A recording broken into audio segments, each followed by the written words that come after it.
रहने वाले महलों की। एक बात समझ लीजिए, हमारे लगाए हुए पेड़ों का फल मैं और किसी को भी नहीं।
कहाँ जा रही हो?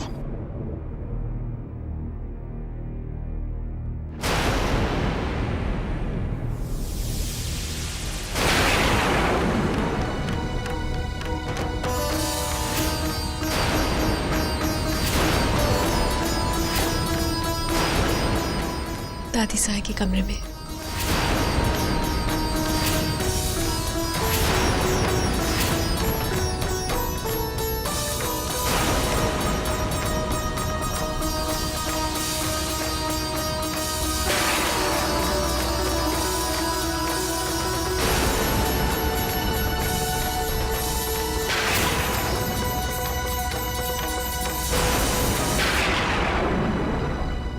सासू माँ रानी ने हमारी सारी बातें सुन ली हैं। अगर उसने इस मौके का फायदा उठाया और दादी साहब को सब कुछ बता दिया ना, तो दादी साहब का पूरा धन उनके हिस्से चला जाएगा। आपने देखा नहीं कितनी तेजी से भागती हुई अंदर चली गई? अरे हम कोई इतने कमजोर है क्या कि कोई भी आएगा और हमारा धन हत्या करके चला जाएगा? कामिनी बहू, इससे पहले कि वो रानी जाकर माँ साहब के धन को सेल लगाए, हमें उसे रोकना होगा। चलो। और आप यहाँ समाधि लगाए हुए क्यों खड़े हो? कुछ करिए, वरना वो रानी आपके बच्चों का हक छीन कर ले जाएगी। अब चलिए, चलिए ना, चलिए चलिए, मैं कह रही हूं।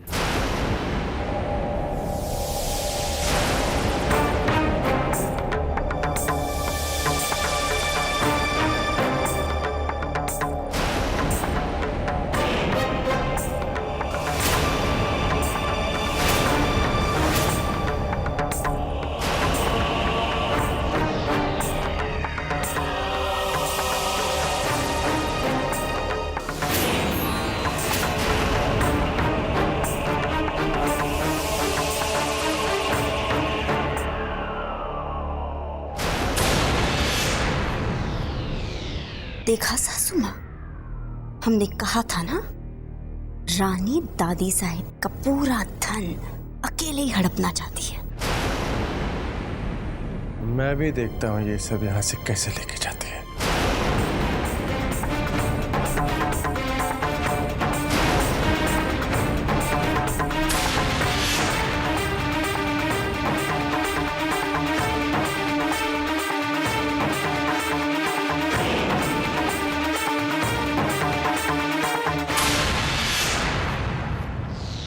दादी साहब को मैं अपने साथ लेके जा रही हूँ।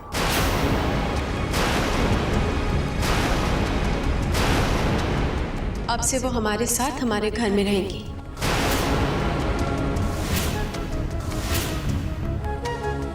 अच्छा, बड़ी दया आ रही है दादी साहब पर। ये क्यों नहीं कहती कि दादी साहब तो बस एक बहाना है?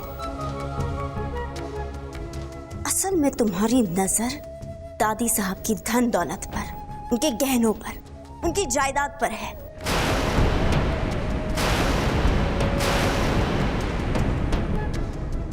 ठीक ही लिखा है रामायण में, जाकी रही भावना जैसी, प्रभु मूरत तिन्ही देखी वैसी।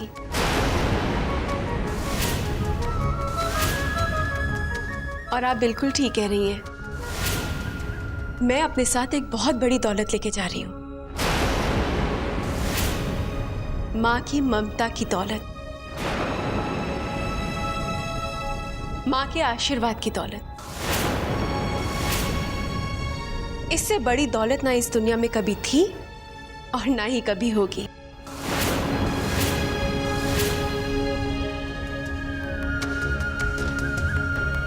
ताई जी,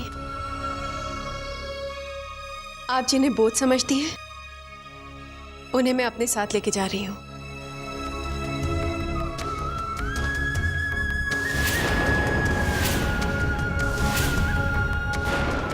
और मैं जिसे बोझ समझती हूं, उसे आप रखिए। इसमें दादी साहब के गहने हैं और ये प्रॉपर्टी के पेपर्स हैं।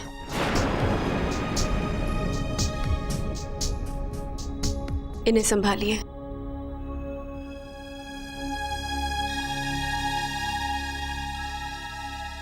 ताई जी, आपको जो चाहिए था वो आपको मिल गया, और मुझे जो चाहिए था वो मुझे मिल गया।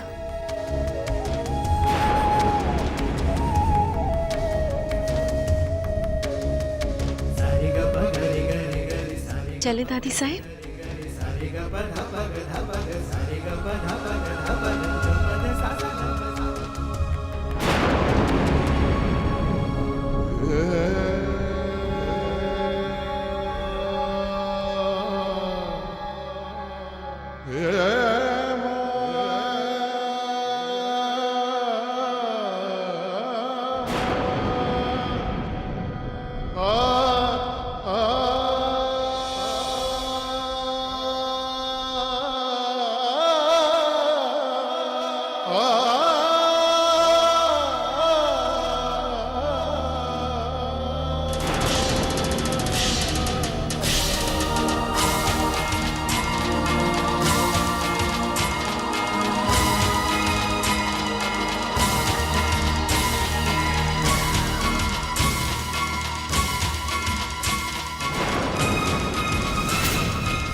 देखा आपने सासू माँ, जिस मुसीबत से हम बरसों से छुटकारा पाना चाहते थे, उसे रानी तो अपने साथ ले गई और सारा धन हमारे पास छोड़ गई।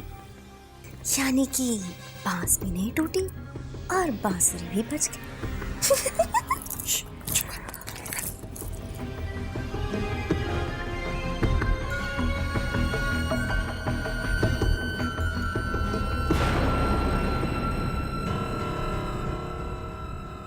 मैं अच्छी तरह से समझ सकती हूँ कि इस वक्त आपके दिल पे क्या बीत रही है। सबसे बड़ा सवाल तो ये है ना कि जब लोगों को पता चलेगा तो लोग क्या कहेंगे।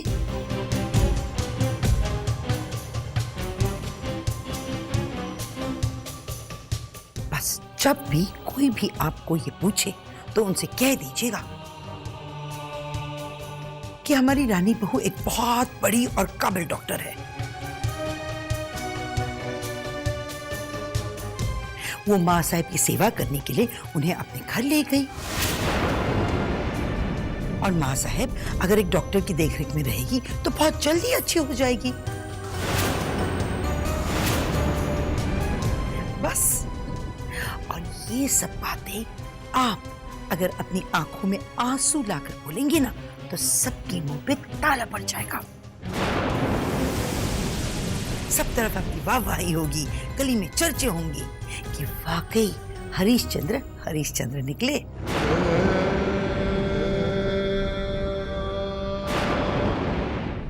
और वाकई आजकल भी ऐसे बेटे हैं।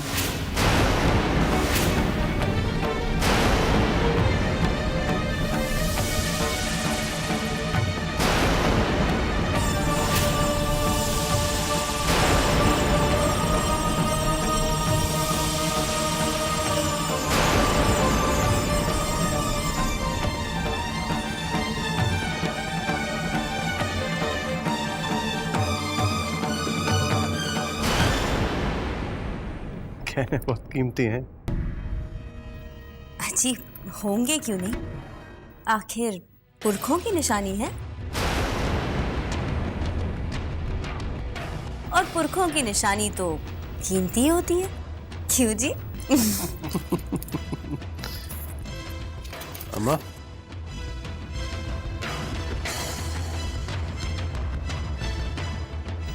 देखो हमारी खूबसूरत बीवी पे ये खूबसूरत हार कैसा लगता है? लगती है ना अम्मा?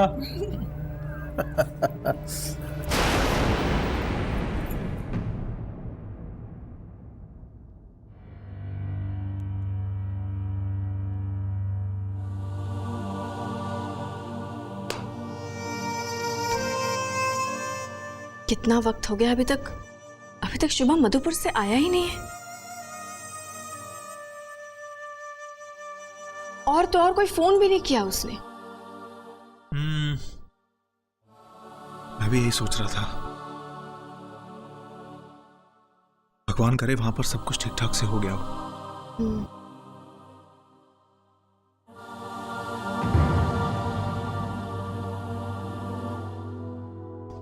चाचू, चाची,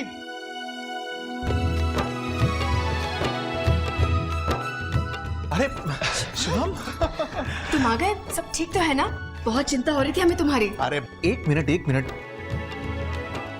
इतनी दूर से आया है वो, जरा सांस तो लेने दो उससे। आओ शुभम, बैठो बैठो बैठो।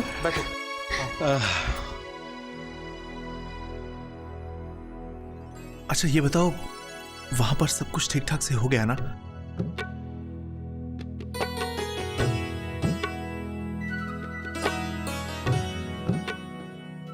कैसी रही तुम्हारी भाई दूज? माथे का तिलक बता रहा है कि रानी से जो तुमने वादा किया था वो तुम निभा कर आ रहे हो, है ना? अच्छा पहले ये बताओ, रानी कैसी है? खुश तो है ना वहां पर? बताओ ना शुभम, वहां जाने के बाद क्या क्या हुआ? तुम ऋषभ बाबू से और उनके भाइयों से मिले तो हो ना? हाँ हाँ चाची, हाँ चाचू, सब कुछ बहुत अच्छा है। Everything is just perfect. जानते हैं आप, हर भाई दूज की तरह ये भाई दूज मेरे लिए यादगार बन गई।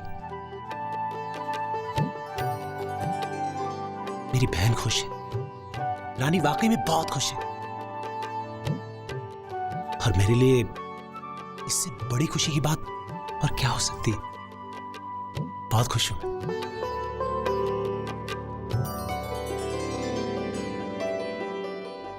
राम जी का लाख लाख शुक्र है। लाख लाख शुक्र है कि मेरी रानी माँ बहुत खुश है, सुखी है। एक काम करो शुभम, तुम फ्रेश हो जाओ, मैं फटाफट तुम्हारे लिए खाना लाती हूँ, ठीक है? ओके, भूख तो बहुत लगी है। मैं भी आता हूँ।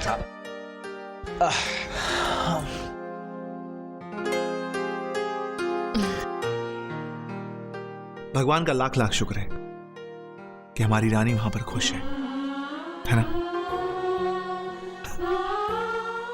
ज्योति, हमारी बेटी का विश्वास जीत गया। उसने अपने परिवार को प्यार के बंधन में बांध ही लिया।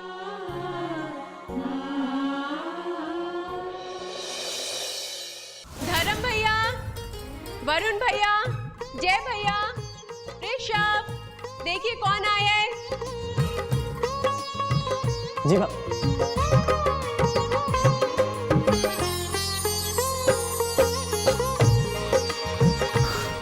दादी साहब, दादी साहब,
पता है शुभम, जब से मैं यहाँ आई हूँ तब से लेकर आज तक मैंने मासा जी और मासी जी को कभी इतना खुश नहीं देखा।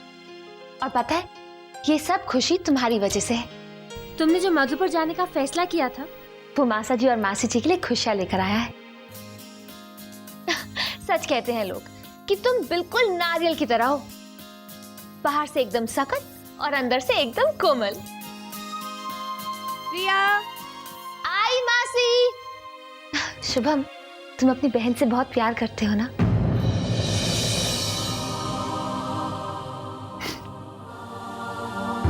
प्रिया, चाची बुला रही है तुम्हें। जानती हूँ बाबा, जा रही हूँ, लेकिन पहले जो बात करनी है वो तो कर लूं। तुम 2 दिन घर पे नहीं थे तो तुम्हें ये तो बता दूं कि वो 2 दिन में मैंने यहाँ क्या किया। पता है, मैंने मासी जी और मासा जी के साथ खूब सारी ताश खेली और हर बार जीत मेरी ही हुई। और किसी ने मुझे चीटर भी नहीं कहा। सच कह रही हूँ। बहुत मस्ती की हमने, बहुत एंजॉय किया। सच कहूं तो मैंने किसी को तुम्हारी कमी महसूस ही नहीं होने दी। अच्छा? हाँ। लेकिन कोई था जिसने तुम्हें हर पल मिस किया। इस घर की सारी घड़ियां सारी घड़ियों के कांटे यही कह रहे थे कि शुभम जी कहाँ हैं, जो हमारे इशारों पर चलते हैं। और तुम्हारा वो स्टेथोस्कोप, वो भी कह रहा था कि डॉक्टर के बिना मैं अधूरा हूं। और मैं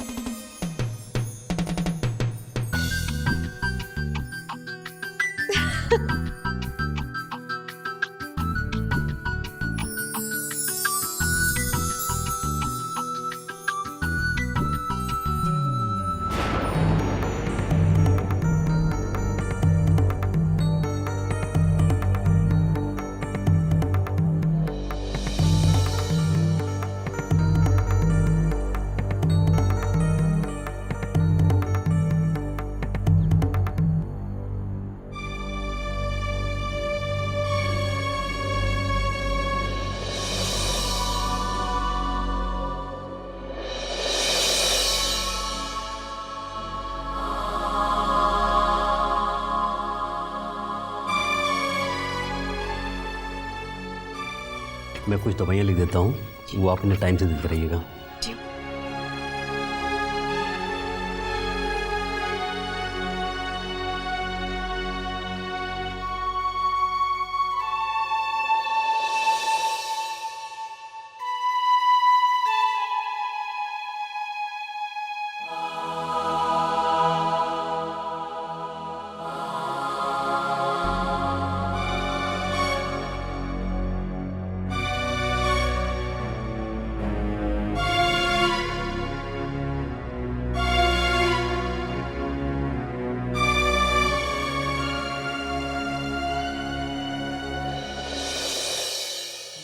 देखा दादी साहब, आपके शुभ कदम जब से इस घर में पड़े हैं, चारों भाई इकट्ठे हो गए।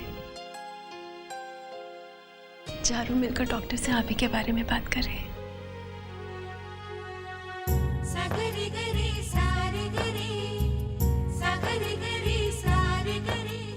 दादी साहब, आज मुझे समझ में आ गया है कि बुजुर्गों के साथ रहने से घर कैसा मंदिर बन जाता है। आज मैं बहुत खुश हूँ दादी साहब। आज मेरा परिवार भी संपूर्ण हो गया है। आपकी छत्र छाया में हम भी फलेंगे फूलेंगे दादी साहब।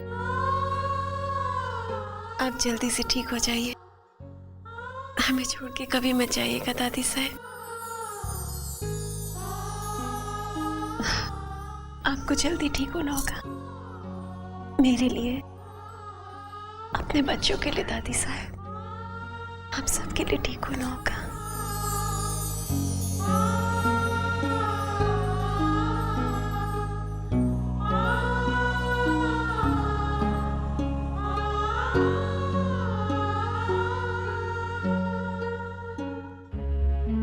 कुछ भी कहिए सासू माँ, जब से दादी साहब इस घर से गई है ना, इस घर में इतनी शांति आ गई है।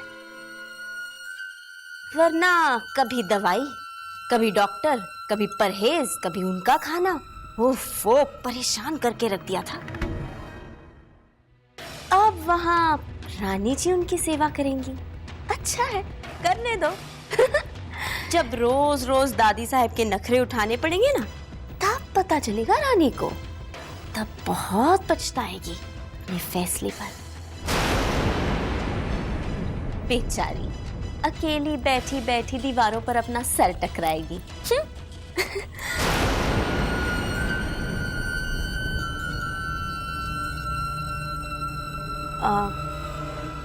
क्या बात है सासू माँ, क्या सोच रही हैं? वही सोच रही हूँ कि रानी का सर कुछ ज्यादा ही ऊपर आ गया है। देखा था ना तुमने कि वो मां साहब को कैसे ले गई थी?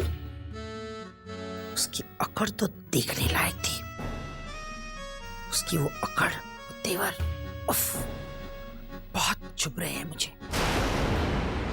और चुभते हुए कांटों को निकालना मुझे अच्छी तरह से आता है।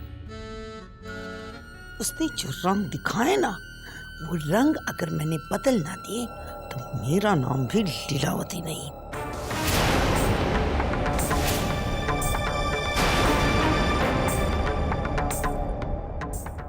आखिर क्या करने वाली हैं आप सासू माँ? जमुना मौसी,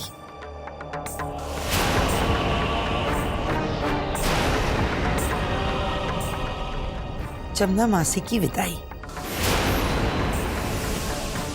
तुमने देखा था ना उस दिन कैसे आंखें दिखाकर गई थी। लेकिन सासू माँ आप जमुना मौसी की विदाई कैसे कर सकती हैं?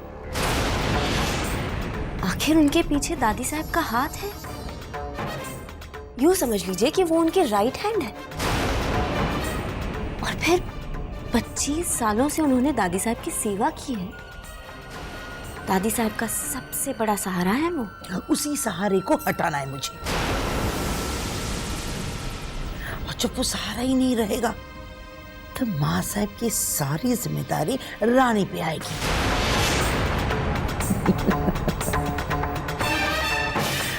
और फिर हम देखेंगे कि कैसे रानी वो जिम्मेदारी निभाती है, कैसे दादी माँ की वो सेवा करती है। अरे कहने में और करने में जमीन आसमान का फर्क होता है। बुजुर्गों की सेवा करना बच्चों का खेल नहीं है, ये बात रानी को जल्दी समझ आएगी। वाह सासू माँ, क्या बात है। वाकई राजनीति में आप चाणक्य से कम नहीं। गुणवंती,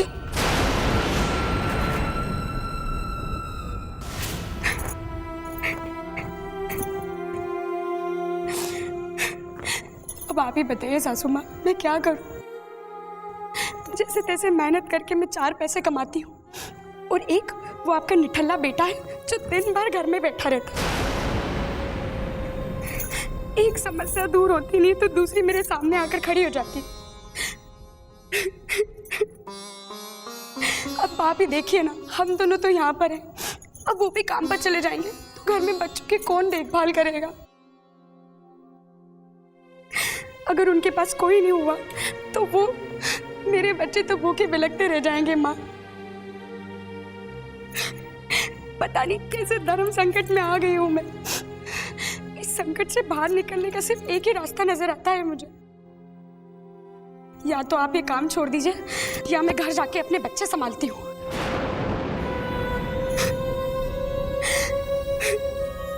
फिर सोचती हूँ कि अब आपकी उम्र हो चली है, अब आप और कितना काम करेंगी, अब आपको आराम करना चाहिए।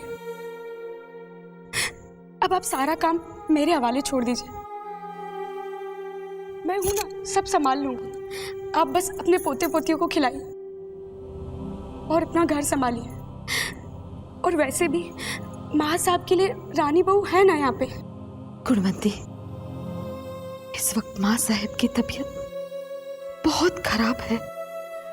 हर पल उन्हें मेरी जरूरत पड़ती है और रानी बहू पर तो पहले से ही इतनी सारी जिम्मेदारियां हैं, तो मैं और एक जिम्मेदारी कैसे डाल सकती हूँ? मैं यहाँ हूँ तो कम से कम उन्हें थोड़ी मदद तो मिल सकती है ना। तो अब आप क्या कहना चाहती हैं? आप कब तक परायों की चिंता करती रहेंगी? मेरे बच्चे घर पर अकेले हैं, उनको भी उनकी दादी चाहिए। क्या उनके प्रति आपका कोई फर्ज नहीं है?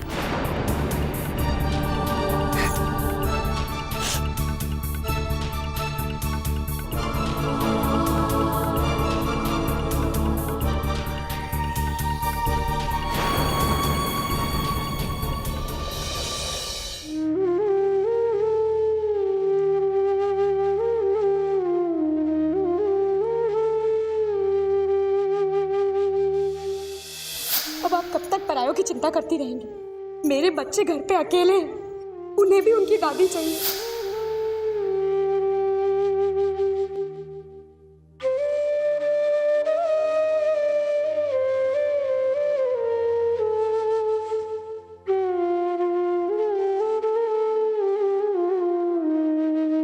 माँ साहब, हूँ तो आपकी सेवक, पर आपने मुझे बहुत इज्जत दी, बहुत प्यार दिया। इन 25 सालों में आपने कभी मुझे एहसास तक नहीं होने दिया कि मैं आपकी दासी हूँ,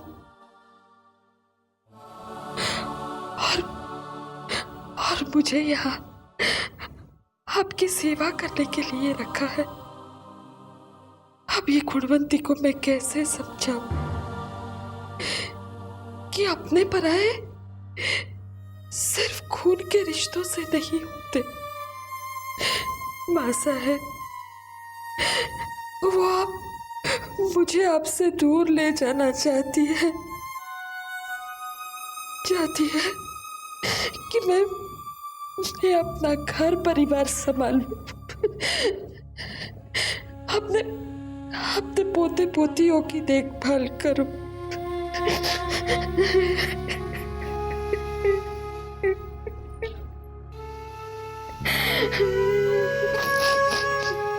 मासी जी, गुणवंती जी बिल्कुल ठीक कहती हैं। अब आपको अपने पोते पोतियों को संभालना चाहिए। मैंने सुन लिए, सब सुन लिया मासी जी। आपने हमारी दादी साहब की जिंदगी भर सेवा की है, इतनी सेवा की है कि हम चाहें तो भी अपनी पूरी जिंदगी में उसका ऋण नहीं चुका पाएंगे। लेकिन अब आपको अपना भी ध्यान रखना चाहिए। मासी जी, मैं आपसे विनती करती हूँ, आप अपने गांव चले जाइए। अपने परिवार का, अपने पोते पोतियों का आनंद उठाइए। रही बात दादी साहब की, तो आप चिंता क्यों करती हैं? मैं हूं ना, मैं दादी साहब की पूरी सेवा करूंगी। आपको बिल्कुल भी शिकायत का मौका नहीं दूंगी। रानी बहू, माँ साहब के लिए तो मैं उसी दिन निश्चिंत हो गई थी जब आप उसे अपने साथ यहाँ लेकर आए थे। मासी जी, मैं दादी साहब को समझा दूंगी।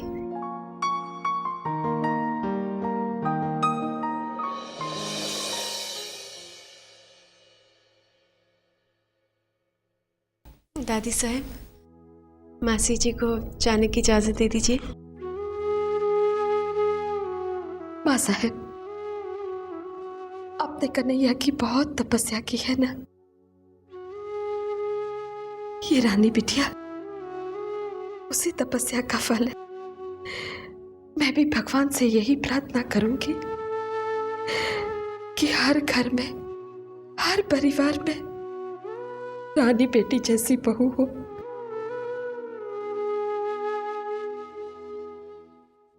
सदा खुश रहो, तुम्हारी जिंदगी में हर दिन सुख ही सुख हो। आप कभी ऐसा मत समझना कि हमने यूं ही आपको मासी बना लिया। हम दिल से आपको अपनी मासी मानते हैं। आप हमारी भी रानी बिटिया हो।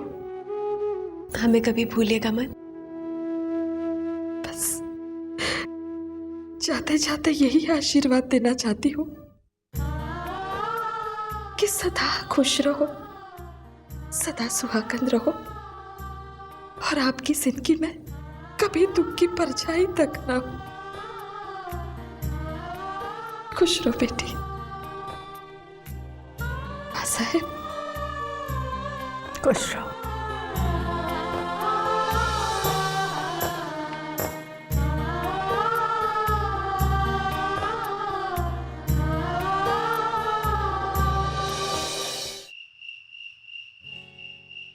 ये लीजिए आपकी गर्मा गर्म coffee.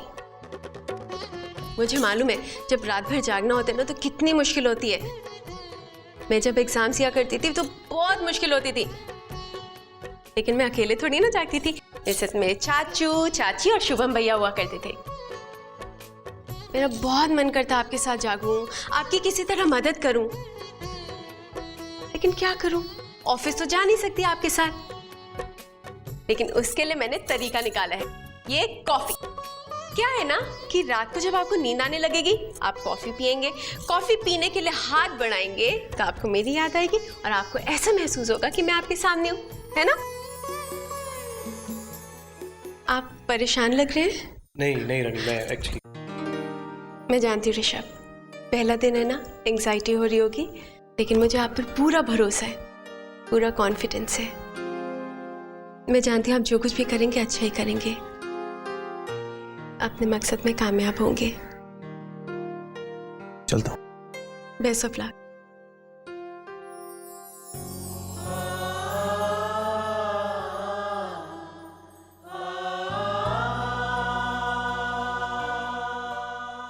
All the best Rishabh. मैं कभी आपसे कह तो नहीं सकी, पर आज कहती हूँ, मैं आपसे बहुत प्यार करती हूँ।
देखिए आप 10 तारीख तक चेक भिजवा दीजिए।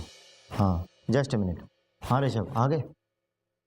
देखो इस वक्त मैं ज़रा बिजी हूँ, तुम प्लीज़ गीता से मिल लो, वो हमारे यहाँ मेन टेक्नीशियन है। जी सर। हाँ कहिए। हाँ देखिए ऑर्डर आपको टाइम पे मिल जाएगा जी।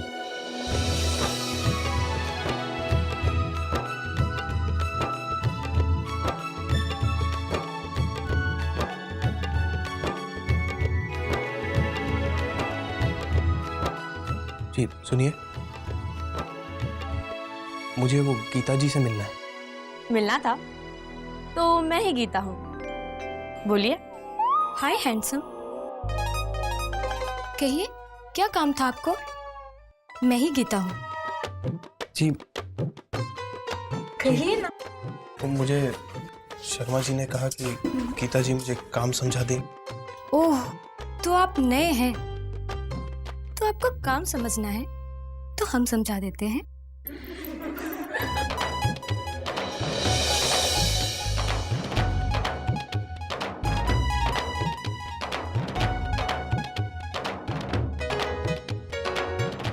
आप गीता हैं? हाँ ये गीता है।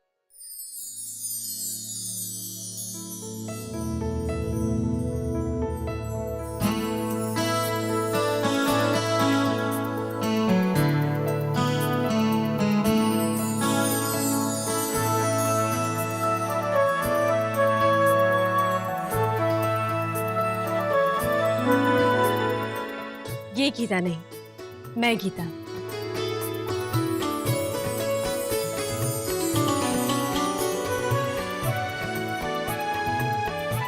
चलो जाके अपना अपना काम करो, जाओ यहाँ से सब लोग। अब बताइए क्या काम है? जी वो शर्मा जी ने बताया था कि गीता जी मुझे काम समझा देंगी, वो यहाँ पे मेन टेक्नीशियन है। हाँ आप नए हैं ना यहाँ पर, आपने आज से ही ज्वाइन किया है ना? शर्मा जी ने आपके बारे में बताया था। अब आपका नाम? ऋषभ राठौड़। हाय।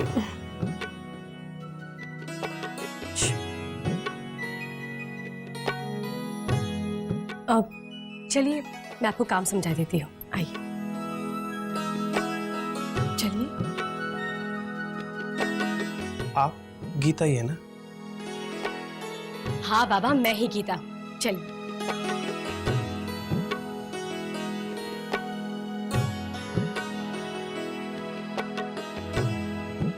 एक मिनट, आप बैग रख सकते हैं।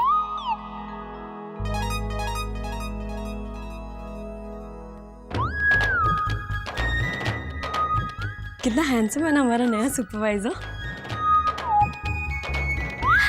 अरे हैंडसम नहीं, बहुत ज्यादा हैंडसम है। अरे अब तो काम करने में भी बड़ा मजा आएगा। जब इतनी प्यारी सूरत सामने रहेगी तो गहनों का रंग भी बदल जाएगा।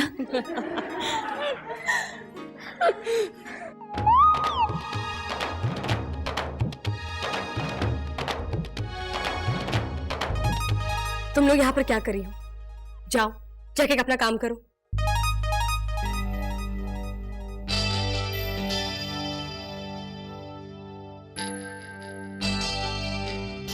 ये रॉ स्टॉक रजिस्टर है। जितने भी पीसेस और स्टोन्स होते हैं उन सबकी एंट्रीज इसमें होती है। वहां पर हमारा सॉर्टिंग डिपार्टमेंट है, वहां पे ज्वेलरी के ढांचे बनते हैं और यहाँ पे फिटिंग्स होती है। बस यही है हमारी छोटी सी दुनिया। हम सब यहाँ पर परिवार की तरह रहते हैं और मिल बांट कर काम करते हैं।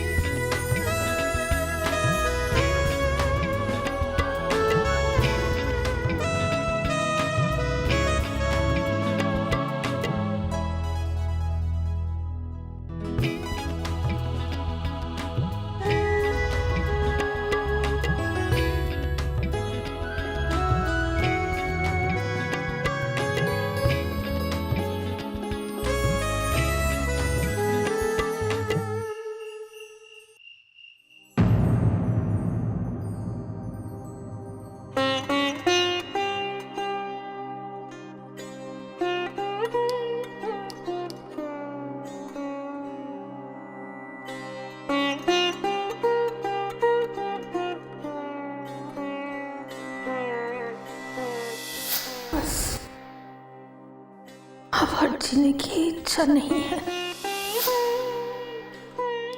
जो कुछ भी है सब बच्चों को दे जाना चाहती हूँ। मैं अपने इस फर्ज से मुक्त होना चाहती हूँ। मैं अपने साथ एक बहुत बड़ी दौलत लेके जा रही हूँ। माँ की ममता की दौलत, माँ के आशीर्वाद की दौलत। इससे बड़ी दौलत ना इस दुनिया में कभी थी और ना ही कभी होगी।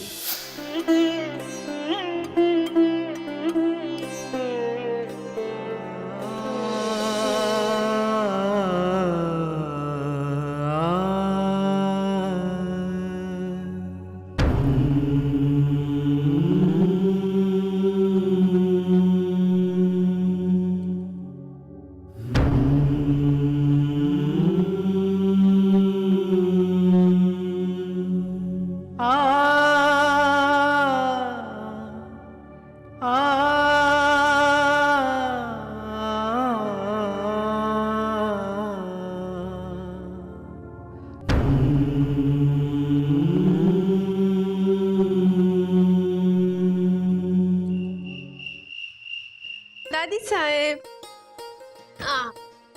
चलिए ठीक, आराम से लीजिए, दूध पी लीजिए। नहीं बेटा, कुछ खाने पीने का मन नहीं कर रहा। दादी साहब मैं जानती हूँ आप इतनी स्ट्रॉन्ग मेडिसिन खा रही है ना, तो भूख प्यास वैसे ही मिट जाती है, लेकिन खाएंगी पिएंगी नहीं तो कमज़ोर पड़ जाएंगी, और कमज़ोर तो मैं आपको पड़ने दूंगी नहीं। चलिए पी लीजिए। अरे ऋषभ कहाँ है बेटा, दिख नहीं रहा है? वो काम पे गए हैं।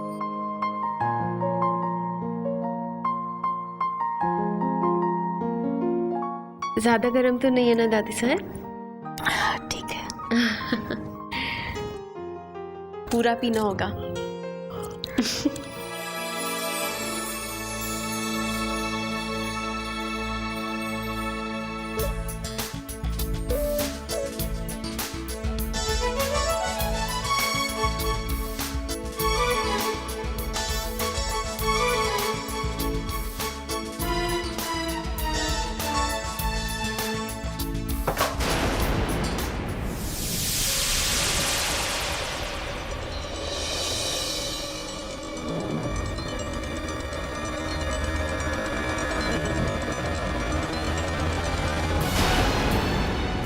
गीता, गीता, क्या हुआ गीता? क्या हुआ गीता? पानी नहीं, पानी।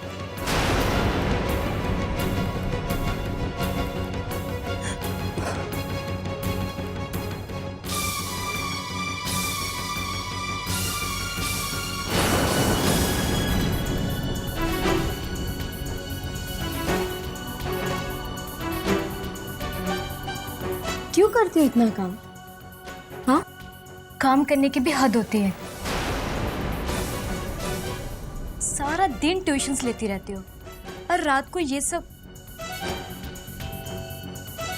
शरीर है, थकेगा तो सही। तुमने तो इसे मशीन बनाकर रखा है बस।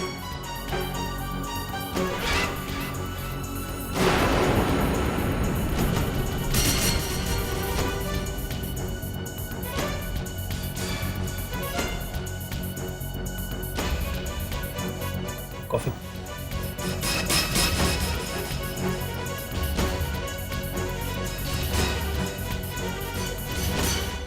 अब आपको थोड़ा आराम करना चाहिए। नहीं ऋषभ, मुझे वो ज्वेलरी का स्टॉक टैली करना है। सारे स्टॉक टैली हो जाएंगे, आप आराम कीजिए, हम लोग हैं। तुम सब काम पे जाओ, मैं देख लेती हूँ।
ऋषभ, ये मैं क्या सुन रहा हूं?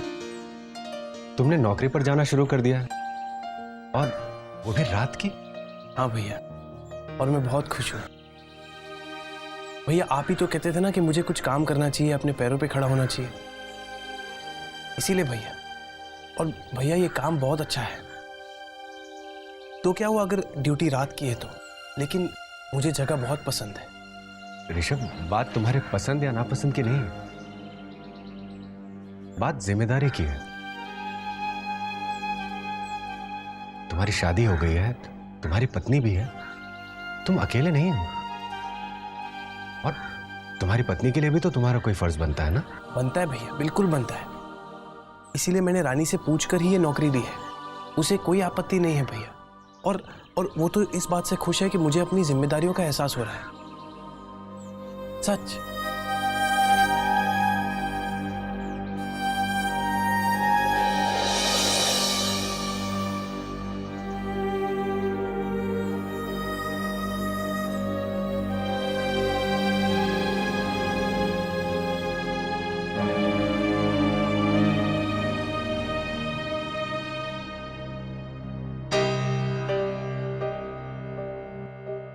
Good morning Rishabh. पहला दिन ऑफिस में बहुत थक गए होगे ना?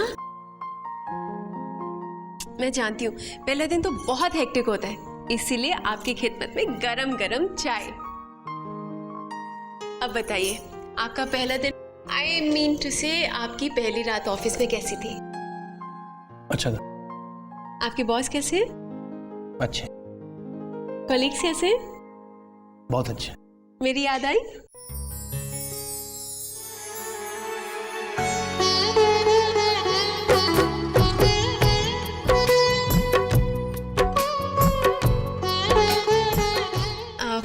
आप ऐसा कीजिए, चाय पी लीजिए, नाश्ता कर लीजिए, और किसी चीज़ की ज़रूरत हो तो मैं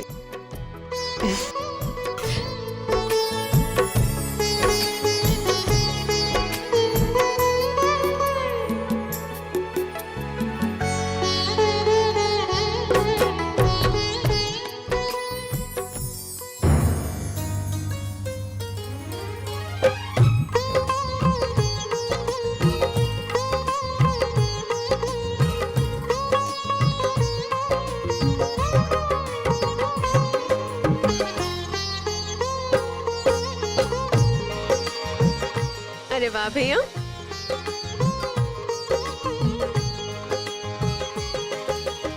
आपके ये सब पॉइंटर्स देख के मुझे अपने कॉलेज के दिन याद आ रहे हैं। मैं भी अपने स्टडी बोर्ड पर इस तरह पॉइंटर्स लगा देती थी ताकि उनको मैं सामने देखती रहूं और याद रखूं। चाय यहाँ रख दीजिए।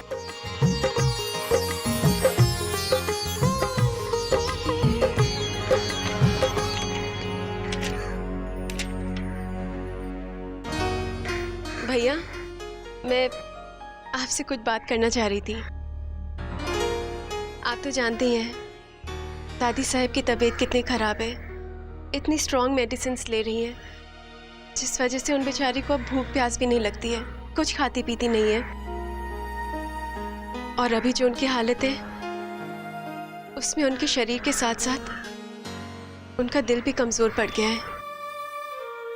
भैया, मैं चाह रही थी कि अगर हम सब थोड़ा थोड़ा वक्त दादी साहब के साथ बिताएं, उनको थोड़ा थोड़ा वक्त दें, उनके साथ बातें करें, तो शायद उनको अच्छा लगे। भैया, मैं चाहती हूँ कि आज शाम को आप सब भाई चारों के चारों मिलके दादी साहब के कमरे में आए और उनके सामने बैठ के खाना खाएं। आप सबको इकट्ठा देखकर दादी साहब को खुशी भी होगी और हो सकता है उनकी भूख भी खुल जाए। भैया, आप प्लीज ये मत समझिएगा कि ये सब मैं अपने लिए कह रही हूँ।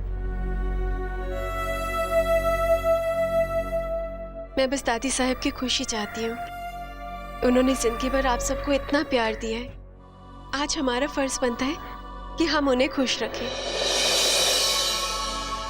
भैया, भगवान ने हमें इतना बड़ा मौका दिया है हमारी दादी साहब की सेवा करने का। हमें ये मौका गंवाना नहीं चाहिए।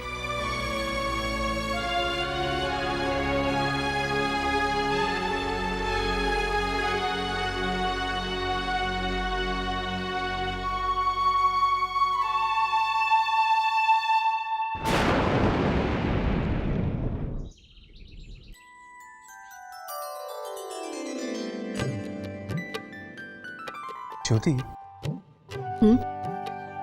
कल ही की बात लगती है ना, जब प्रिया यहां आई थी। उसे आए हुए पूरे 3 महीने हो गए हैं। वक्त कैसे बीतता है पता ही नहीं चलता। अब देखो ना, उसका कोर्स भी कंप्लीट हो गया है और अब तो उसका घर वापस जाने का वक्त आ गया है।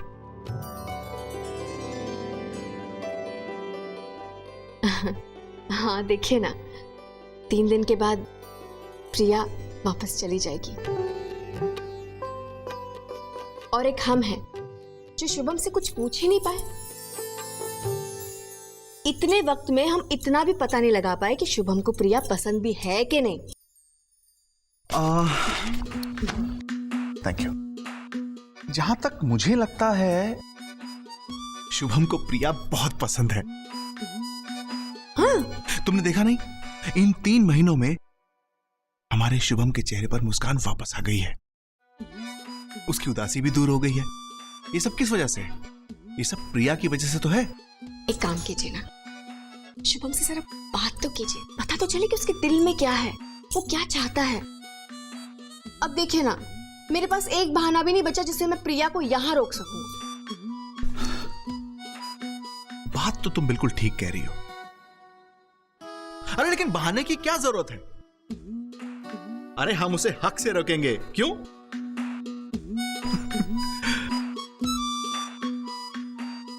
मैं अभी शुभम से बात करके आता हूं।